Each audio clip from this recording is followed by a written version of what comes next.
is we've got to reclaim prayer. We've got to evolve prayer. And not the prayer which is the cosmic vending machine God prayer. Put in a quarter, get out a present. But actually the prayer of deep presence, when the outrageous love of reality wells up in me and I pour it into thee as she, and we create a new royal we, a new quality of intimacy that never was, is, or will be ever again than in this space between us. And the deeper that outrageous love note goes, the more all of reality is madly love to open. And the more reality moves towards yichud, the more it moves towards union.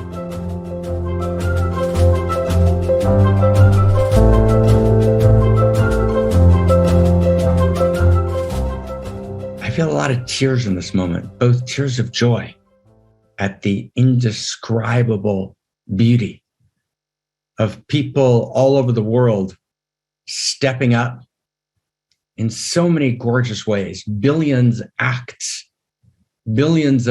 of outrageous love in so many ways, in so many forms, and outrageous pain. This has been a period of time in which outrageous pain is on public display in the world. And in this moment between utopia and dystopia, we feel more than ever before how critical it is to actually tell a new story of value, because that's where we are here. We are here in the revolution. We are here in this moment, in this time between worlds, in this time between stories, to make this revolution real. And it's a revolution to enact the most gorgeous world that we know is possible. And that world only emerges. We only respond to suffering. We only respond to heartbreak. We only blow our hearts open. We only love reality itself open when we enact that world, that most gorgeous world that we know is possible, based on a story of value, right? A story of value rooted in first principles and first values. You know, in a moment, Taylor's going to play us a song that Pink Floyd, did for the Ukraine. Pink Floyd got back together. Yay, Pink Floyd. And remember Pink Floyd? They talked about being comfortably numb. And it's so easy to be comfortably numb. And what the Ukraine reminds us is, A, that we stand for value. We've talked about that before. That Putin actually reminded the West that it stands for value, and that's what allowed the West to actually come together and to self-actualize and to self-organize and to respond. Number one. Number two, the Ukrainians themselves stood for freedom. And they're standing for freedom. They reminded us that we stand for freedom. And they're standing for democracy. They reminded us against all the polls of the last 15 years that talked about democracy actually losing its luster among millennials in the Western world who took democracy for granted. We begin to understand that democracy matters. And the integrity of information gathering matters, right? And freedom and open society, as opposed to the models of China and Russia as closed society, matter. But it's even more than that. We've been feeling and having our hearts ripped apart by stories of outrageous pain. And while I think that the voices from the Ukraine that want to blame all Russians and demonize Russia and all Russians are categorically wrong, the same way we don't blame all Ukrainians, and we allow Ukraine to recreate itself after its own horrific fascisms and Ukraine's horrific collaborations with the Nazis in World War II, at Babi Yar, and so many other places, stories that I literally grew up hearing. I grew up hearing in my youth, age 2, 3, 4. My family was there. The stories of Ukrainian complicity in the Holocaust. but we allow Ukraine to recreate itself, right? We encourage, and we don't blame all Ukrainians. We hold those responsible, just like we invite Germany to recreate itself, right? And so we also don't demonize all Russians. And at the same time, there is, a horrific tragedy taking place, at least among some Russian troops, and it's unclear, right, if that is actually intentional Russian strategic policy or it's aberration. But there's information that tends in both ways, and I'm not going to resolve it now. But we see horrific acts of limbs dismembered, of people being executed, right? Of a 16-year-old being raped by 3 soldiers, of a woman being raped in front of her children, right? Of a woman on a bike being shot down.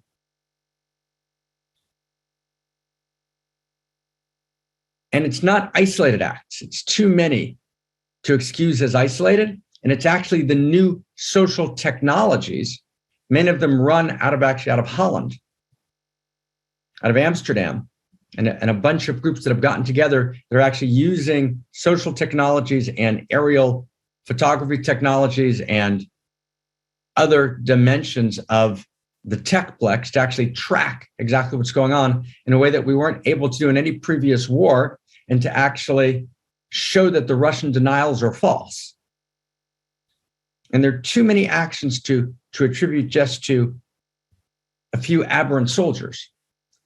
And I have to say something, and it's a hard thing to say, but we need to say it, right? It's tragically not surprising, because war is a horror, and the dogs of war eat away at the human heart. So when you're in war, you have to be also rooted, when you're in a tragic moment of war, if you're not also rooted in a field of value, right, in a story of value, then the war will sweep you away. It just will, right? And I want to say, were there tragedies that took place in Vietnam? There was the My Lai massacre with Lieutenant William Calley. It's a great tragedy, which demarcated the tragedies of the Vietnam War. But overall, the American military was rooted, right, in a field of value. That's a very big deal. The Israeli military, which I sadly know very, very, very well, read the code of ethics of the Israeli military written by Asa Kasher. It will shock you. It's one of the most stunningly beautiful moral documents ever written in world history. And I know myself personally, not 1, not 2, not 3 Israeli soldiers, right, who died rather than risk civilians. And Israel makes very, very complex and difficult decisions. I was invited at a particular time, right, to join a particular group of people that have to make the decisions about whether to strike a terrorist who's in a civilian population, and the gravitas that those ethical decisions are taken with. Because the Israeli military, right, which is imperfect, and the American military, which is imperfect, for sure, but they're rooted in a field of value, intrinsic value, even if postmodernity has done what it can to wipe that away, but it's still there. And it's why Putin's able to evoke it, and it reconstellates itself. Tragically, the Russian military is not rooted in a field of intrinsic value. It's there also, right under the surface, because it lives in every human being.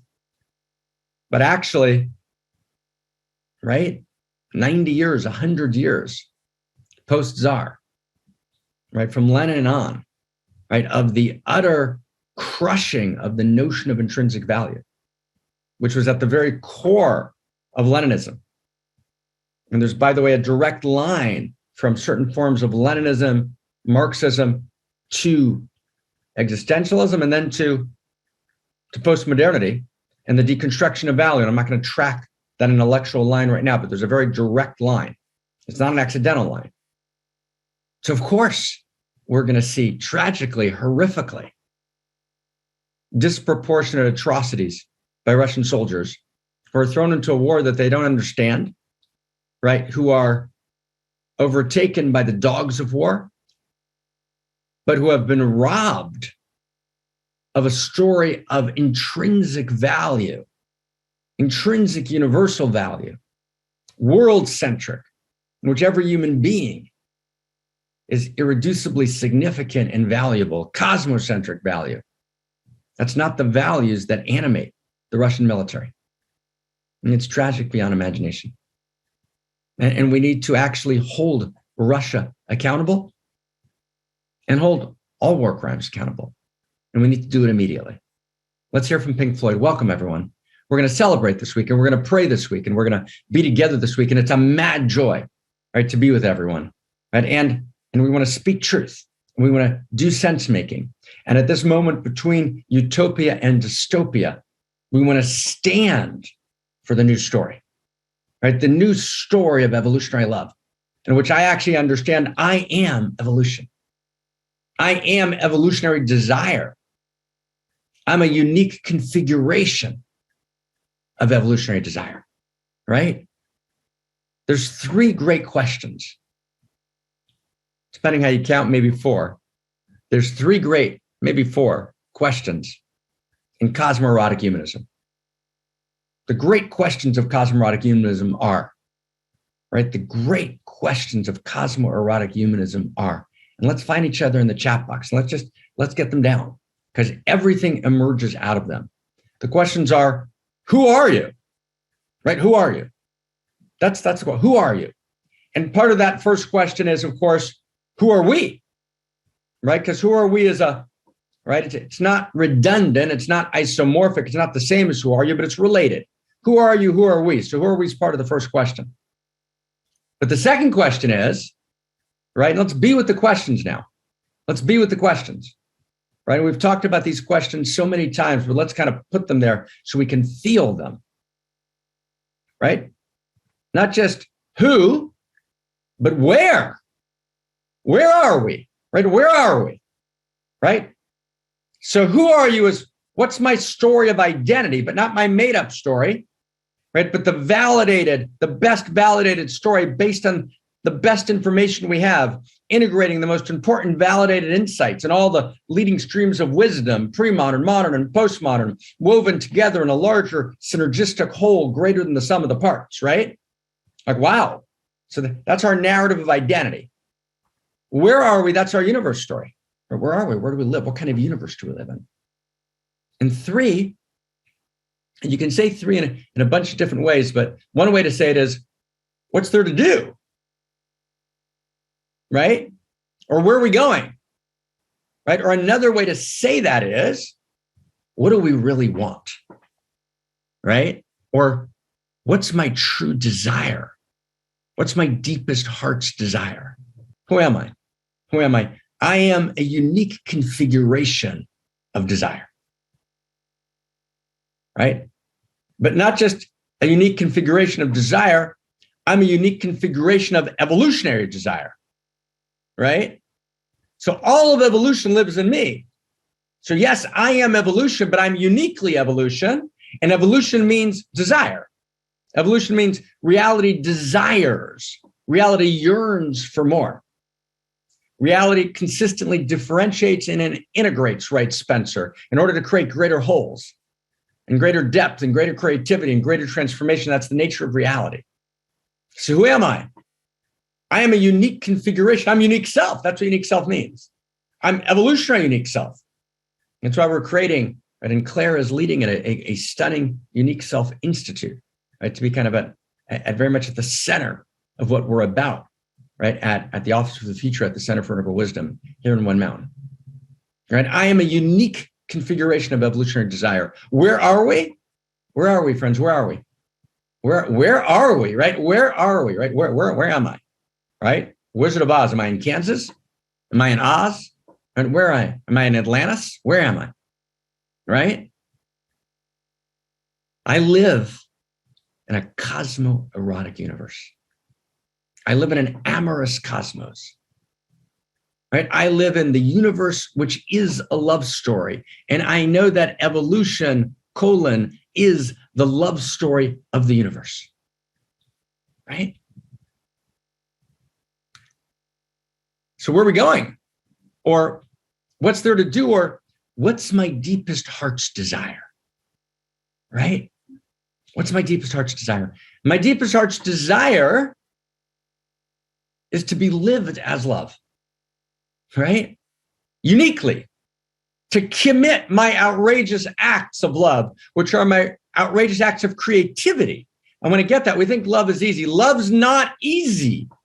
Everybody loves not easy. Love's sweet and beautiful and gorgeous and torturous and agonizing and ecstatic, but it's not easy. Love's hard and gorgeous and beyond imagination. Right? So I want to commit my outrageous acts of love.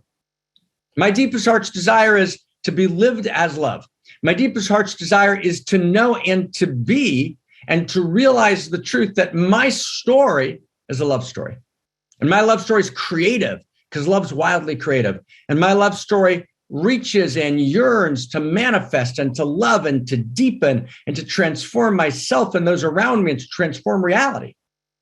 And my deepest journey is to know, my deepest desire is to know that my story is chapter and verse.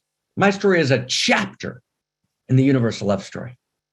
And the cosmoerotic universe lives uniquely in me, as me, and through me. And the amorous cosmos lives in my amor, right? That's my deepest heart's desire. To actually live as the unique expression of evolutionary love that reality intended me as. To actually be unique self, which means to be the unique form of evolutionary love. And friends, Romans and countrymen, right? Friends, right? Holy brothers, holy sisters, right? When we are able to download this into the source code of humanity, these three great questions of cosmoerotic humanism. Who am I? Where am I? What's my deepest heart's desire? Right? Which actually, desire charts direction. It tells me where we're going, right? Where are we going? So where are we going? Right? So beautiful, right? So beautiful. So beautiful. Where am I going? Right? Desire charts the future. Desire reaches for the future, right? Yeah. Wow. So crazy gorgeous, so crazy beautiful, right? And then when we come to Ukraine, then we're in a story of value. And then Ukraine expresses itself as part of that story. And then we say to Russia, Russia, sweethearts, you can't do that. That's a violation of the shared story of value. That's not a Pax Americana, right? That's not a kind of superpower competition as Putin wants to frame it. It's not about realpolitik. It's about, are we living together in the shared story of value? I listened to a speech, and some of us listened to it together. If you remember, what was it? 4 weeks ago, that Putin gave at the 8th year anniversary of Russia's invasion of Crimea. And I might be pronouncing it wrong, Crimea. So anyone correct my pronunciation.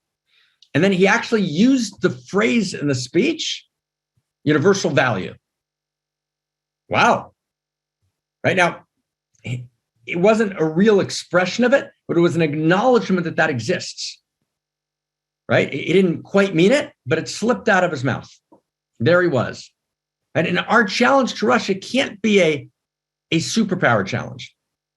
It can't be. It's got to be, this is a clash of values. It's an open society against a closed society. Right? It's regressive notions of love, which are only about I love my country, right or wrong, right? Fascist reconstructions in modernity, right, of regressive pre-modern shadows, versus the evolution of love, which is about universal human rights. It's about the emergence of the feminine and higher feminine values and higher masculine values and the emergence of goodness, truth, and beauty at levels that the world has never seen, right? Which are democratized and available not just to the elite, but to everyone. It's about the notion that every human being has a story, and that story deserves to be lived and told and celebrated. That every human being is a poem, and you can't cut off the limbs of a poem, and you can't rape a poem, right? Right. Wow. So we're here to make this revolution. And we're looking at Ukraine, and we're holding Ukraine, and glory to Ukraine and glory to the heroes, right? And there's not a moral equivalence in this moment. The West is imperfect and flawed in 1,000 ways, but there's not a moral equivalence in this moment between the West and between Putin. Not true. We talked about that the second week. And glory to the heroes and unique self-symphony, right, in one mountain. Right? Glory to every person that's here, that's showing up, that's committed to the continuity of this vision, right? That we're carrying it together. This is not Barbara Marx Hubbard's vision. It's not Marc Gafni's vision, right? But this is a unique self-symphony. I'm madly blessed to articulate some of this vision with you, to articulate with Zach and many of you and Barbara, Cosmoerotic Humanism, right? To articulate with Claire, Unique Self Institute, to articulate with Dr. Kincaid, the phenomenology of Eros, right? And outrageous love. With Shati put out Loving Your Way to Enlightenment, it's going into the world, and so many other things, and evolutionary love codes, right? And pleasure, right? David, Christina. Right? There's so much happening on so many levels, right? In so many places. But this is a unique self-symphony. A unique self-symphony means we carry it together. It's ours. It's ours. We hold it, and the shape changes. Right? We talked a little bit in our inner circle meeting that we have every week before One Mountain. There's the people that are actually doing, working very hard and spending tons and tons of hours creating One Mountain, meet right before. And, I shared with my friends that the one unchanging thing in life is that everything changes, right? The one unchanging thing in life is that everything changes. And you think it looks like this today, whether it's your relationships, whether it's where your heart's feeling, whether it's the structures that you're living in, and you think it's never going to change, and then it changes, right? But the way it has to change is you get deeper, right? Certain technical parts of the external form can change, but when you really love, you love forever. Real love is forever, and real love gets deeper. Real love explodes deeper and deeper. You look back 4 years ago, you say, wow, we barely loved each other 4 years ago. Isn't that true? Today, we love each other insanely, right? Real love, underneath all the fluctuations, has a ballast so deep. You can trust so deep. You can rest in it, right? It's forever. So friends, I want to invite you with your permission, and I want to see if I can find us in the chat box. If you're up for it, friends, right in the chat box, who's ready to be here forever? I want to be here forever with you, right? I want to be here forever with you. Who's up? If you can feel forever, right? Just write forever in the chat box. If you can just feel forever. Yes, forever, right? Right? Feel forever. That's our commitment. At this moment between worlds, our commitment is all the way. Our commitment's forever, right? It's going to change. It's going to shift. It's going to move, but it's forever. It's for real forever, right? Who can feel that? And who can feel that forever, right? Anybody else? Can you feel forever? Netzach. Right? We call it in the lineage Netzach, right? If I could put time in a bottle, and if we could have this moment last forever. We're in Camelot, friends. We're in Camelot, but there's got to be a Camelot that lasts forever, because we know how to transform. We know how to deepen. We know how to turn insults into the wounds of love. I mean, that's what we're about. So glory to the heroes here in One Mountain, right? Glory, right? Glory to the heroes in Ukraine. And Pink Floyd, thank you for coming back together, brothers.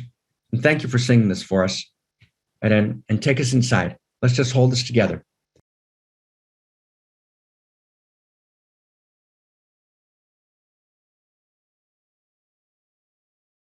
Amen.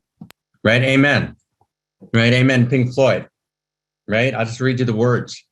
I'll just read the words for a second. Oh, in the meadow, right? A red viburnum, a flower, has bent down low. For some reason, our glorious Ukraine is in sorrow. And we'll take that red viburnum and we will raise it up. And we will cheer for our glorious Ukraine. And we will cheer for our glorious Ukraine. And it's built around a kind of spine-tingling refrain from a Ukrainian singer from the band Boombox. It's a protest song. And oh my God, let's protest. And sometimes, my friends,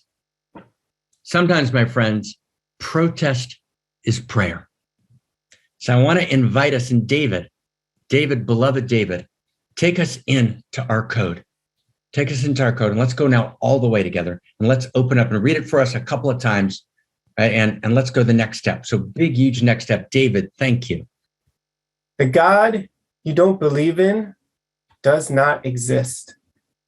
God is not only, as she has been described by the great traditions, the infinity of power, but God is also more profoundly the infinity of intimacy.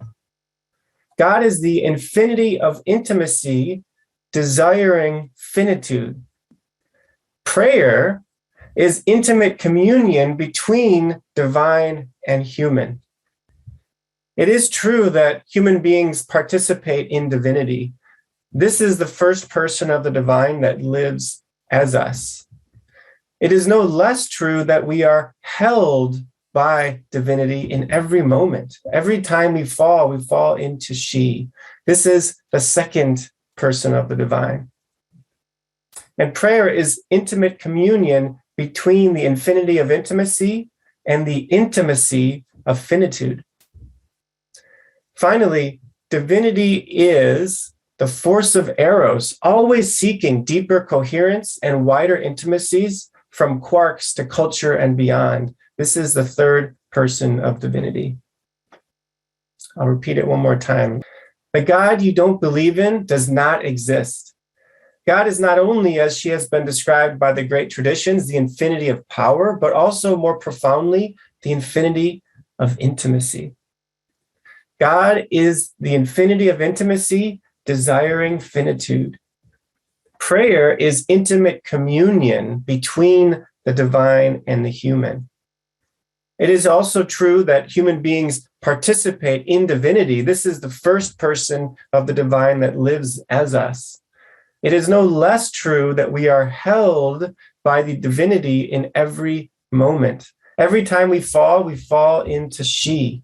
This is the second person of the divine.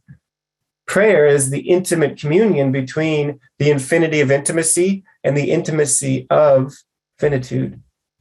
And finally, divinity is the force of Eros, always seeking deeper coherence and wider intimacies from quarks to culture and beyond. This is the third person of divinity. Thank you, David. Just a beautiful resonance code. So let's find our way. We ready, everybody? Let's find each other. Are we ready? Are we ready to actually, right, evolve the source code of culture and consciousness? That's what we need to do now. We need to pray. We need to pray. Beautiful. Okay, we need to pray, and we need to say, what do we mean by prayer? Right? What do we mean by prayer? We say often, and we say it in the code, right? Who's ready? Who's ready? I want to ask Annie, who's ready? Who's ready? Who's ready? Are we ready? Are we ready? Are we ready? Let's step in. We got it. We can't just right, we're no automatic pilot.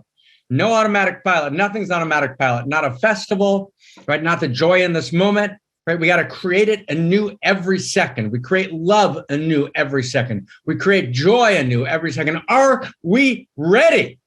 Right? Now, Gafni, what are you getting so excited? Just talk like they're supposed to on a podcast, because it's exciting, right? Because the universe is pulsing. Are we ready? Are we ready to play a larger game?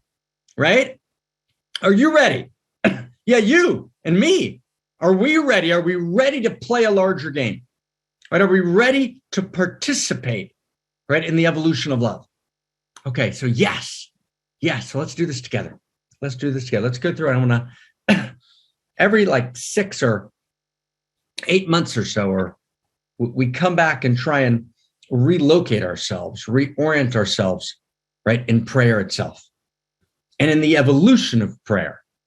And this code that we wrote a couple of years back is the core code of prayer. And I want to really, together with you, enter it kind of more deeply than we ever have before. You know, my dear friend, Ken Wilber, in a beautiful book called up from Eden, which is really part of Ken's early work, and it's a fantastic book. It's actually my favorite book of Ken's. We sat one day at the loft for like 4 or 5 hours, kind of one of those special days, talking into twilight. We talked a lot about that particular book. In the beginning of the book, Ken said a number of things that I took strong issue with, which we later came to a deep communion on. Which is, in the beginning of the book, it's kind of clear. There's kind of a clear implicit or explicit rejection of the notion of personal God, or the notion of prayer. And it's viewed as a kind of caricature, which is incorrect. But what was a common position at that time, and we've evolved that position together, right, in the integral context, but that position is also an evolved, transformed, gorgeous, much deeper realization. It is really at the very, very core of cosmoerotic humanism.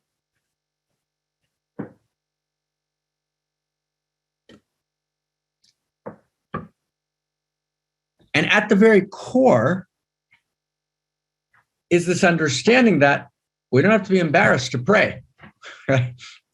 Immanuel Kant said, the modern person is most embarrassed caught praying, right? I was talking to John Wellwood before he passed, and we actually did a dialogue, which is published actually on our website, on the Center for Integral Wisdom website. And we're gonna start also publishing dialogues on the Office of the Future website. And John is a fantastic thinker. He wrote a very, very, very important book, right, on kind of the early visions of enlightenment and how enlightenment integrates with psychology. And John said, I heard great things about you, Mark, and, I heard your all sorts of nice compliments. And he said, I heard you're also a little controversial. He said, but I don't care about that. I want to talk about, all the good things I heard. And particularly though, I heard something really disturbing about you. And I'm not quoting him exactly, but this is the approximate sense of things. I said, what's that? He said, I heard you teach people about prayer. That's like ridiculous. And based on everything else I know and about the depth of what you all are thinking around cosmoerotic humanism, right? Prayer? Really? You believe in prayer? I said, John, what do you believe in? And John says, I believe in awareness. I said, John, you believe in the dogma of awareness? And John said, no, Mark, you don't understand. I don't believe in the dogma of awareness, right? Awareness is a realization. Awareness is a realization. So I said, John, now we're getting closer. Prayer is a realization as well. Prayer is not a dogma. Prayer's got nothing to do with belief. Prayer is actually at its core a realization. And that's what this code is about. We realize what the great mystics call ani, I, the first person of the divine. Tat famase, thou art that. The deep realization. And I can't even, I'm embarrassed to say it now in a way that anyone could understand automatically. It's such a deep realization. It requires so much to, not just to explain it, but to feel it, to explode into it, to know what it means. It's the realization of apotheosis, that the human being realizes that she participates directly in the field of divinity. Thou art that. That's the first person of the divine.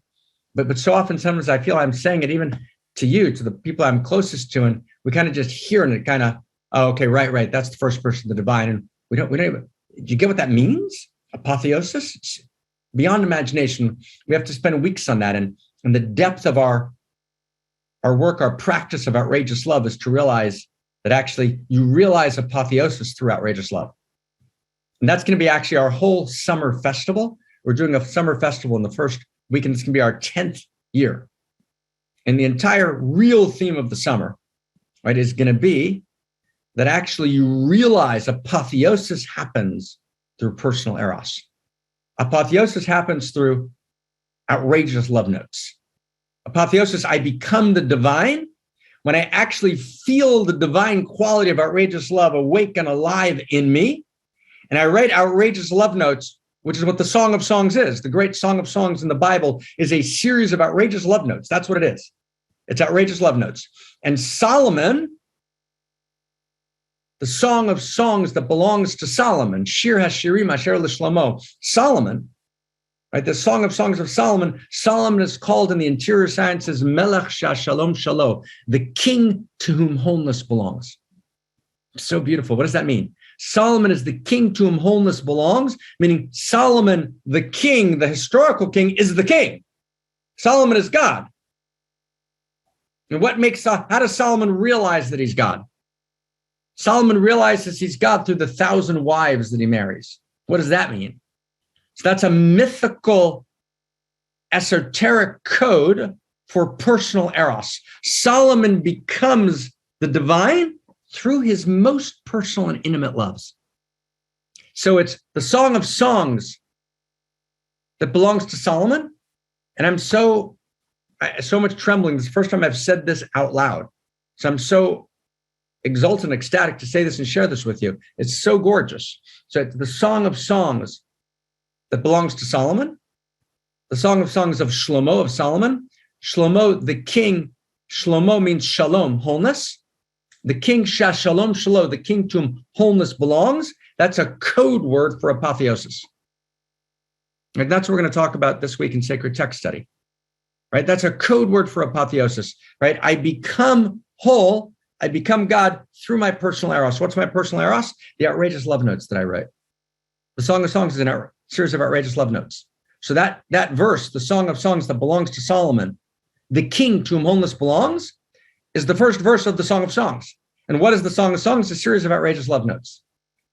Right? So I capacitate apotheosis, my divinity, through writing outrageous love notes.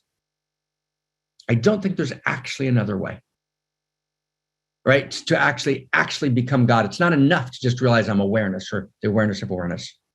But all that is the first person of the divine. That's just one little part of the code, right? That's huge. That's the first person, though. The third person of God is that force of Eros moving through cosmos as a third person force, the force of outrageous love that moves through cosmos. But the second person of the divine is the personhood of cosmos itself. You get that? That's why now I want to, this is so deep. It's like, this is so deep. This is the inside of the inside. It's the Holy of Holies. And we need to realize it so deeply so we're going to be able to come to prayer. So you can't get to the first person of the divine without the second person and the third person. That's why I think ultimately, I just want to say it straight, the straight awareness, true self practices actually don't work. You can't just realize true self. With total respect and delight, my friend Eckhart Tolle. It doesn't work. You can't just become awareness. No. You capacitate apotheosis, you become divinity when you actually engage. That's the first person of the divine. That's the code that David read. When you actually engage Eros, the force of Eros, third person of the divine Eros moving through you, third person, but then you need to engage it in second person, which means you actually need to engage personal Eros, your personal Eros. It's your personal Eros. It's your Song of Songs. It's your outrageous love notes. That's the way to enlightenment. That's why outrageous love notes have been such a big, important part of our circle. And if you're new, anyone, right, by outrageous love notes, we mean, and I had the great privilege with, Dr. Kincaid, with Christina Kincaid, of creating the Outrageous Love Project back in 2013. Outrageous love notes means I write outrageous love notes to a beloved who might well be a brother, a sister, a friend, right? It's not romantic love, but it's more than romantic love. It's not less than, it's more than. I actually participate in the outrageous love of cosmos moving through me. And I write you an outrageous love note where I give myself permission to exaggerate until I'm accurate. And I actually find you, because love is not just an emotion, love is a perception. It means I see you. I let my heart blow open. with mad love. Right? And when I actually write, in the actual writing of the outrageous love note, I can only write that note by accessing she who lives in me through the space of our royal we. Right? That's what it means. And that's second person. Second person is outrageous love notes. And second person is personhood. Outrageous love notes they're much more than personal, but they're not less than personal. So it's the personhood of cosmos that moves through me and in the space of we. And that personhood doesn't exhaust itself. Her personhood doesn't exhaust itself in the space of we. We participate in a larger field of personhood. So God is the larger field of personhood. And that's the sense in which we said in the code, God's not merely the infinity of power, God's the infinity of intimacy, who knows my name, right? And who holds me, right, in every single second. Wow. Wow. So let's see if we can feel this. Let's see if we can feel this. Let's see if we can feel this. And we're gonna finish today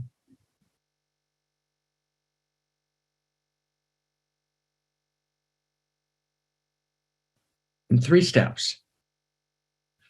And we'll pick this up and we'll deepen next week. Let's finish today in 3 steps.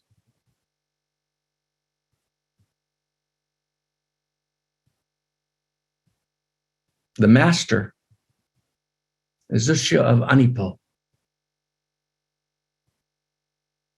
Would try and make a blessing. And he'd say, Baruch atah Adonai Eloheinu melech haolam, right? Blessed are you. So the way the blessing goes is, blessed are you, our God, King, Queen of the world. And then you go into the specific application of the blessing. So Zushya of Anipal could never actually make a blessing. He could never get the words out because he would say, blessed are you, it's you. Oh my God, it's you. And he would see she naked before him. What the Kabbalists call Shekhinah b'li levushim, the Shekhinah without her clothes, meaning naked second person you. God not as the infinity of power, God as the infinity of intimacy, madly reaching for me. Not just man in search of God, but God, goddess, desperately in search of man, woman, but not just man, woman, goddess, desperately in search of thee, in search of you, right? She would say, Baruch atah, blessed art thou, right? Blessed are you, with the second person, which is invoked in blessing, and he would fall into ecstasy from the invocation of second person. And I said to my friend Ken and to my friend John, and if I had met Kant, I would have said it to him, you don't fall into ecstasy from a dogma. You fall into ecstasy from a realization, right? Wow. We're outrageous lovers. We're writing outrageous love notes. That's what it means to be a hero. To be a hero is to write outrageous love notes, even when it's hard, and then to blow it open again and again and again. In every outrageous love note is to the beloved and to the beloved. It's the beloved with the small b, and it's the beloved with the caps B, the beloved.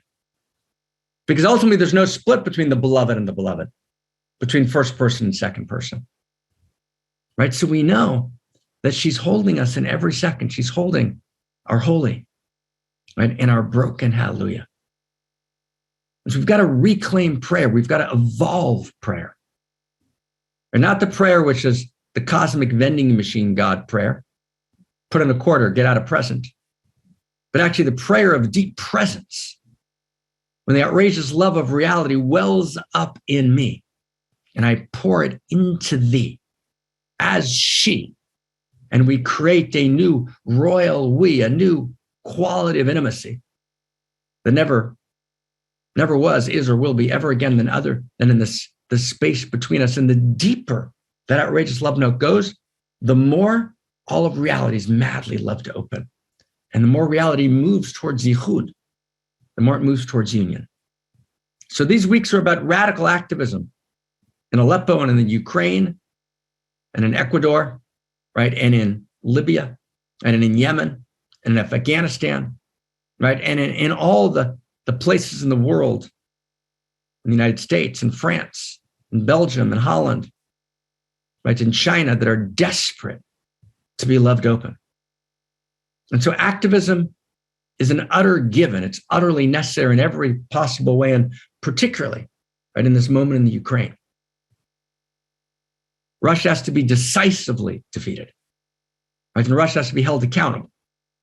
And Russia has to be reborn into the greatness that Russia needs to be. And we don't do it alone, right? And, the meta-modern movement, as it's appearing, in certain ways, they call it meta-modernism. Right? There's a kind of deep secular bias, right? There's a deep sense of the emptying out of spirit, this kind of rational developmental focus, which was it's not actually the nature of reality, that actually denies the depth of she that lives at the cosmo-erotic universe, the pulsing, living Eros, right, that knows our name, and that holds us in our holy and broken hallelujah.